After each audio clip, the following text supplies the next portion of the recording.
Hey everyone, and welcome back to our channel. Today, we're journeying back in time to the vibrant Islamic Golden Age, a period of incredible innovation and discovery. We're going to uncover the story of a man whose genius literally changed the world, a figure so foundational that he's known as the father of chemistry. His name is Jabir Ibn Hayyan. Imagine the city of Kufa in modern-day Iraq during the 8th century. It's a bustling hub of trade, culture, and learning. In the middle of this lively city, a young boy named Jabir Ibn Hayyan grew up with a burning curiosity about the world around him. His father was an adder, a pharmacist or perfumer, so Jabir's childhood was filled with the sense of exotic herbs and the sight of mysterious potions. He didn't just see these things, he questioned them. He would ask his father, "Why does this mixture heal a person? What secrets are hidden inside this colorful liquid?" These weren't just the questions of a child. They were the first sparks of a scientific revolution. This early exposure to the world of chemicals and remedies ignited a lifelong passion. Jabir wasn't content with just knowing that something worked. He had to understand how it worked. This relentless drive for knowledge led him to study under one of the greatest scholars of his time, Imam Jafar al-Sadiq. This was a pivotal moment, as the Imam was not only a religious leader, but also a man deeply interested in the natural sciences. Under his guidance, Jabir's mind flourished, and he began to move beyond simple observation. He was about to build the very foundations of a new science. Jabir established what might be one of the world's first true chemical laboratories. It wasn't a sleek, modern lab like we see today.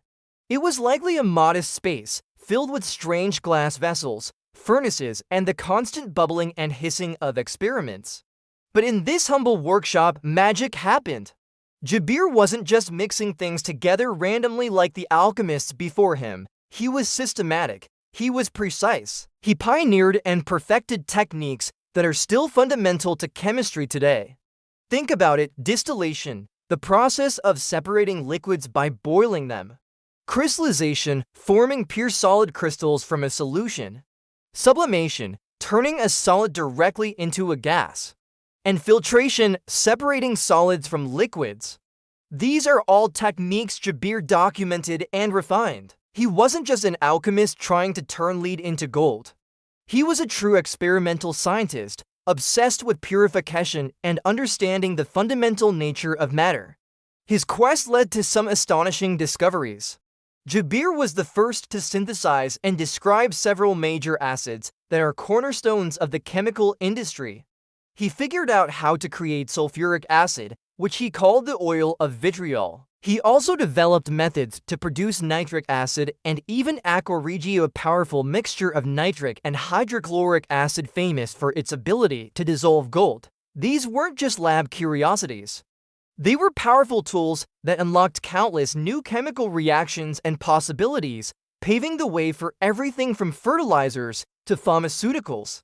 But Jabir's contributions went even deeper. He developed a theory about the composition of metals known as the sulfur-mercury theory.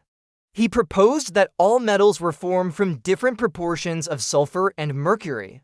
While we now know this isn't correct, we have the periodic table of elements. It was a groundbreaking idea for its time. It was one of the first theories that attempted to explain the properties of different substances based on their underlying composition. It moved the conversation from mystical beliefs to a framework based on physical components. What truly sets Jabir apart and earns him the title Father of Chemistry is his unwavering emphasis on the scientific method.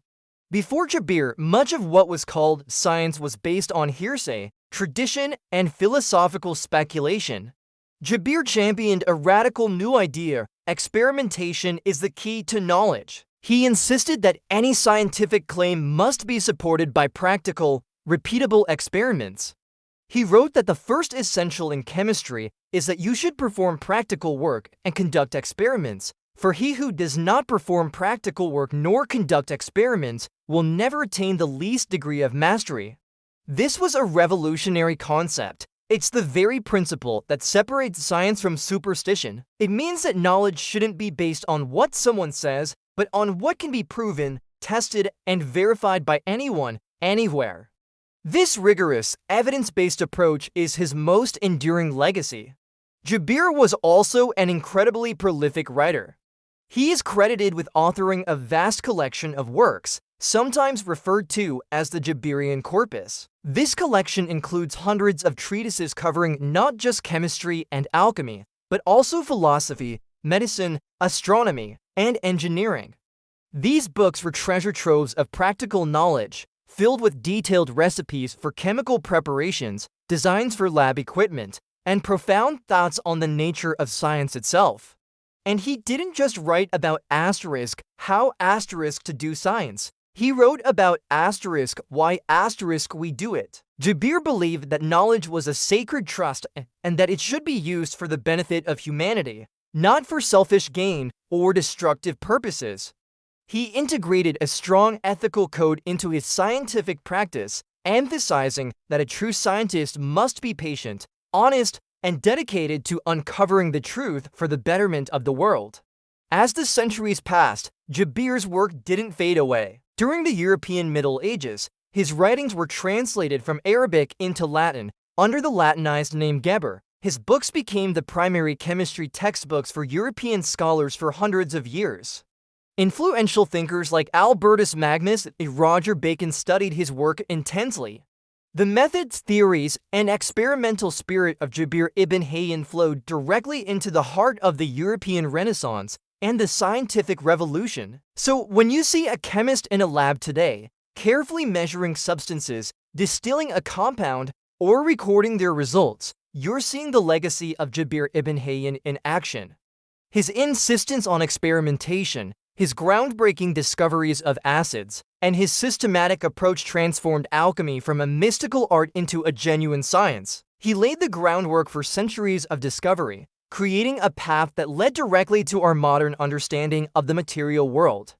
He was a true giant, a pioneer whose curiosity in a small shop in Kufa echoed through history to shape the very world we live in today.